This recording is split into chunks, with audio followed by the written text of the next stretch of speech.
बड़ी आम तरीन और इंटरेस्टिंग डेवलपमेंट्स हैं। एक जानिब तो पाकिस्तान तहरीक-ए-इंसाफ ने एक बड़ी बैठक लगाई है। अब से कुछ देर पहले, कुछ घंटे पहले एक ग्रैंड अलायंस लॉन्च हो चुकी है और यूं लग रहा है कि इस वक्त हुकूमत जो है वो बैक फुट पर आ चुकी है। इमरान खान को मुज़ाकरात की पेशकश कर दी गई है और इस सब के अंदर हुकूमत अच्छा खासा फंस चुकी है। इसके साथ ही साथ जजेस को खत भेजने वाले मामले पर भी एक बड़ी डेवलपमेंट है।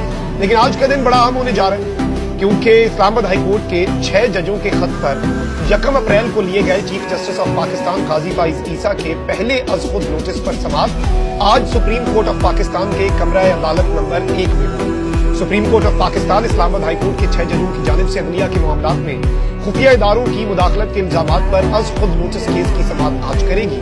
चीफ जस्टिस काजी फाइज ईसा 7 रुकनी लार्जर बेंच की सरबराही करेंगे। लार्जर बेंच में सुप्रीम कोर्ट के जज जो है सीनियर तरीन जस्टिस मंसूर अली शाह समेत जस्टिस याह्या अफरीदी, जस्टिस जमाल खेल, जस्टिस अतर मिनल्लाह, जस्टिस मुसरत इलाली और जस्टिस नईम अख्तर खान शामिल होंगे। इस मामले पर मुख्तलिफ वकला और लाहौर हाई कोर्ट बार ने भी आईनी दरखास्तें सुप्रीम कोर्ट में दायर कर रखी हैं। लाहौर हाई कोर्ट बार की जानिब से पीटीआई के सीनियर वकील हामिद खान ने दरखास्त दायर की है जिसमें हुकूमत के इंक्वायरी कमीशन को गैर आईनी करार देने, इल्जामात की इंक्वायरी के लिए सुप्रीम कोर्ट के जजों पर मुश्तमिल जुडिशल कमीशन बनाने और मुदाखलत के जिम्मेदारों को करार वाकई सजा देने की इस्तदा की गई है।